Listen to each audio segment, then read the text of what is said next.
NFU Mutual is committed to doing the right thing for its people. This means your health, safety and welfare is of paramount importance. If we all follow the advice contained in this presentation, we can maintain a safe and healthy working environment in the NFU Mutual. The group has a legal responsibility for your health and safety at work. As employees, you also have legal responsibilities.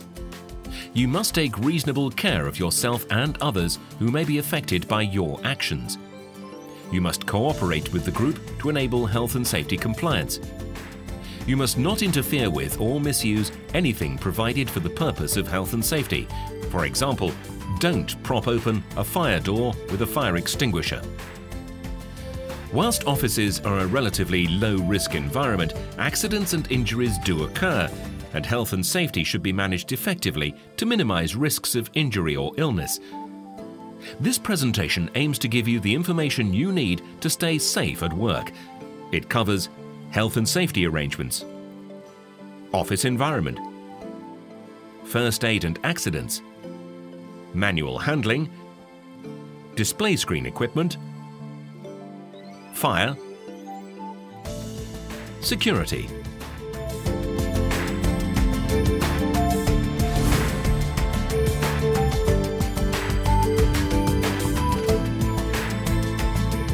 Notice boards around the building provide information about health and safety arrangements. Take time to read these notices. They provide the names and contact details of your first aiders, fire wardens and other competent persons. Details of the group's health and safety arrangements are on MutualNet. Health and safety advisors, coordinators, representatives and assessors are appointed in each business area. They assist management in meeting their health and safety responsibilities, for example, by carrying out health and safety inspections and undertaking display screen workstation assessments. They are also there to provide you with advice and guidance, although any health and safety concerns should be referred to your people manager in the first instance. Your people manager is primarily responsible for your health and safety.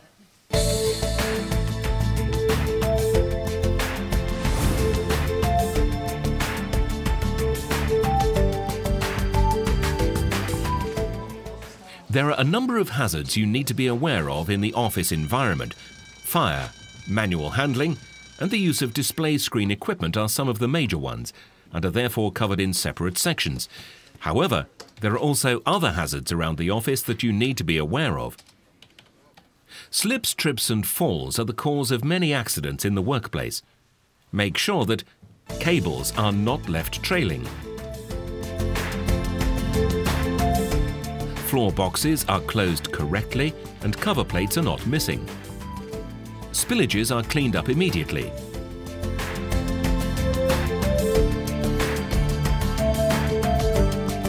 Drawers and file cradles are closed.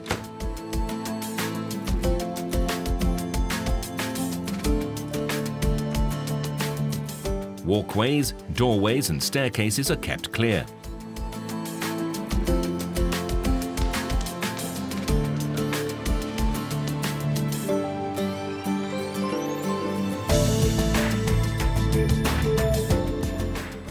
If you observe a hazard in the workplace, take action by removing it yourself if it's safe to do so, or report it to your people manager, who will ensure that immediate action is taken to control and remove the hazard.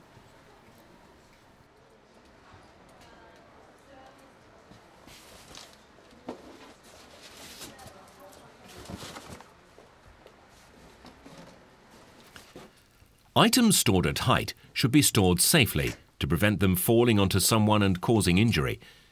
Heavier items should be stored at lower levels, ideally waist height.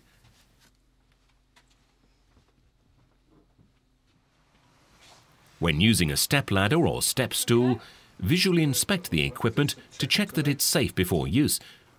Always wear sensible shoes. Never overreach and always keep a firm grip on the step ladder when climbing up or down.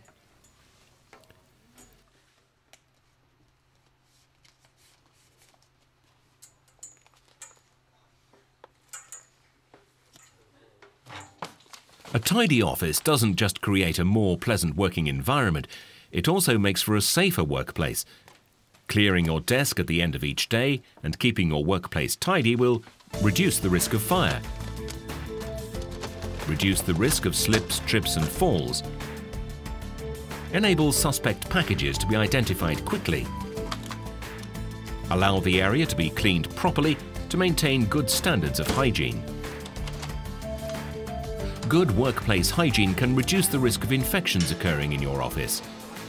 We all need to avoid eating at work desks where alternative facilities are provided. Wash and dry hands after using the toilet and before and after eating.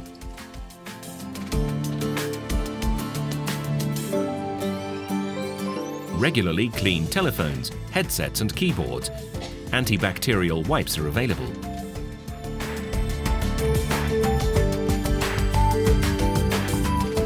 Avoid sharing headsets. Drink plenty of water or other caffeine-free drinks.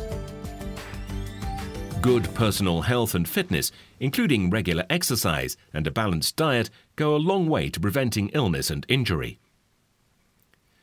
Each year, approximately 1,000 accidents at work involving electric shock or burns are reported to the Health and Safety Executive, and of these, around 25 are fatal.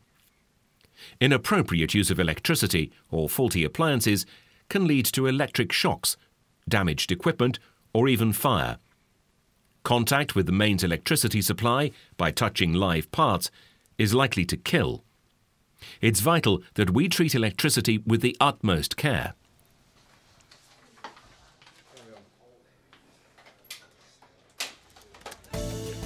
Personal items of electrical equipment should not be brought into the office. Power sockets should not be overloaded. Floor boxes should be securely closed and cables not trapped. All non-essential power should be switched off at the sockets each night. Carry out a brief visual inspection of electrical equipment before using it. Look for signs of damage. If you do spot any frayed or loose cables, exposed parts or scorch marks, don't use the equipment. Take it out of use and report it immediately to your people manager. Don't attempt to fix it yourself.